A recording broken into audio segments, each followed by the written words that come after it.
What is going on, beautiful folks? Welcome to another episode of Mornings with Lee Hammock, your favorite self aware narcissist. Today, we're going to be talking about how some narcissists be cheating from the very beginning. Yeah, not every, like I said, we all know that not everybody gets love bombed. Like, not every single narcissist or toxic person or whatever is going to love bomb the people that they're trying to get. That just doesn't happen for everybody. I know people are just like, well, Lee, I want to get love bombed. Look, yeah, not everybody is going to get love bombed. We like I said, we know that. We know that, right?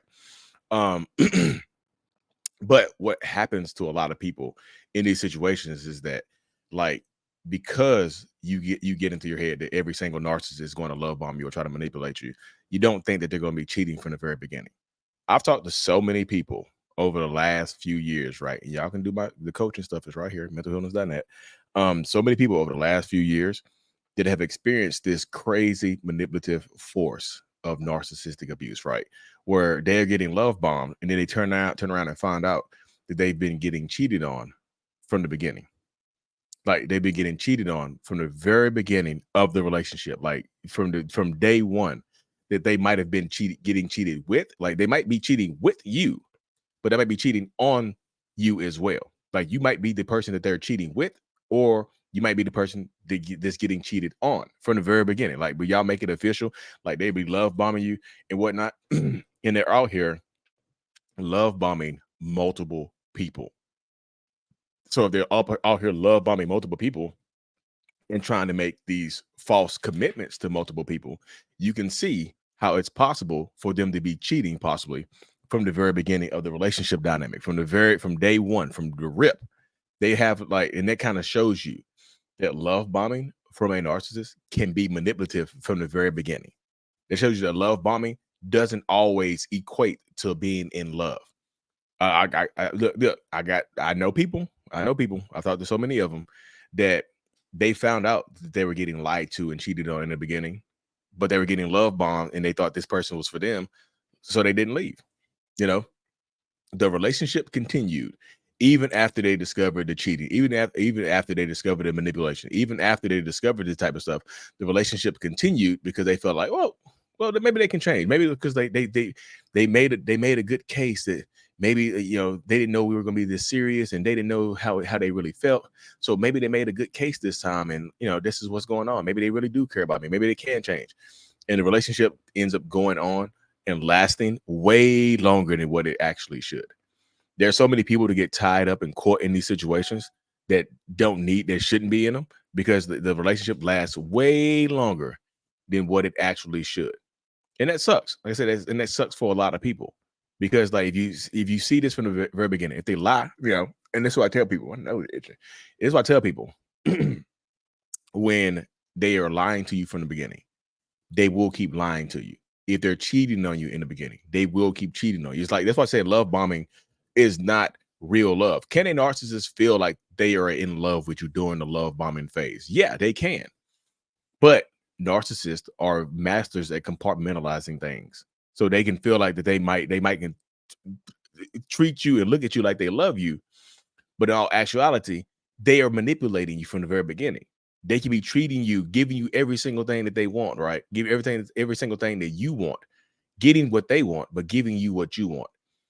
And then, like, disconnect from you when they go home, disconnect from you when they go to work. Like, they think that they can love and treat multiple people the same. It's kind of like one-sided polyamory, right? It's like a one-door open relationship. I get to do what I want to do from the beginning because I can handle it. You can't. But I know it's wrong because I don't tell you this. But sometimes do they tell? So let me just say this.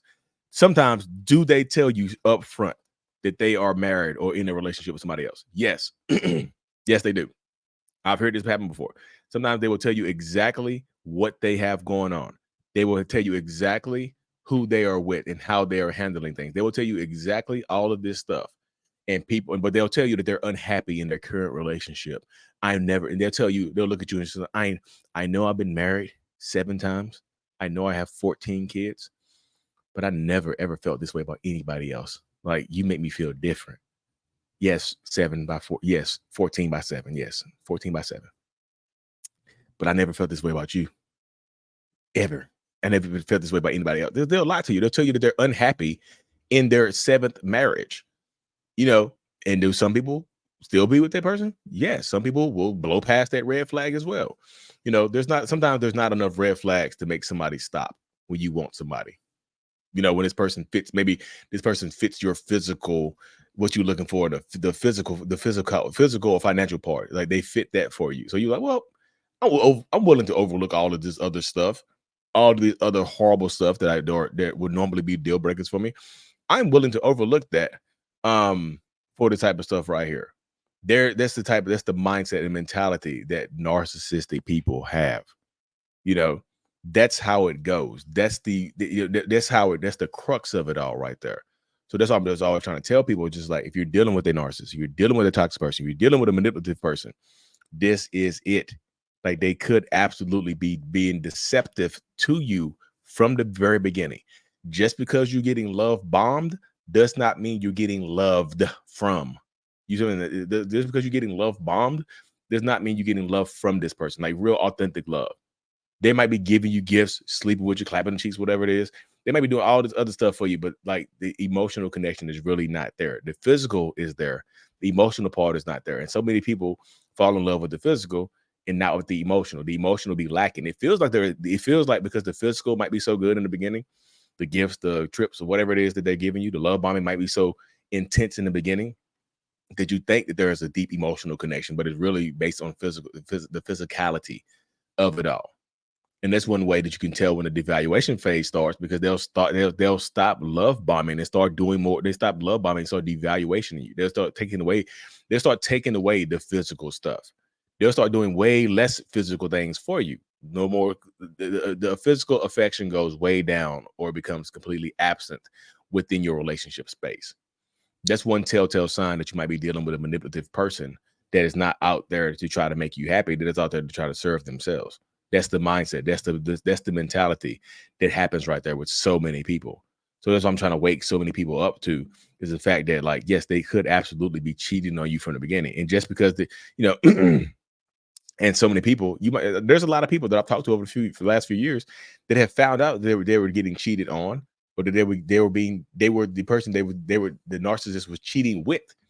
They're cheating with you on somebody else, and that wasn't enough for them to leave. I mean, this is not a no. This is no just a narcissistic robot.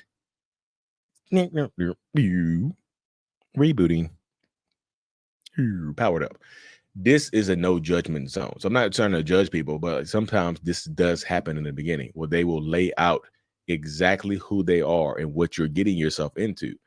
And so many people will blow past that because you think this person can change, or you see the potential in this person, right?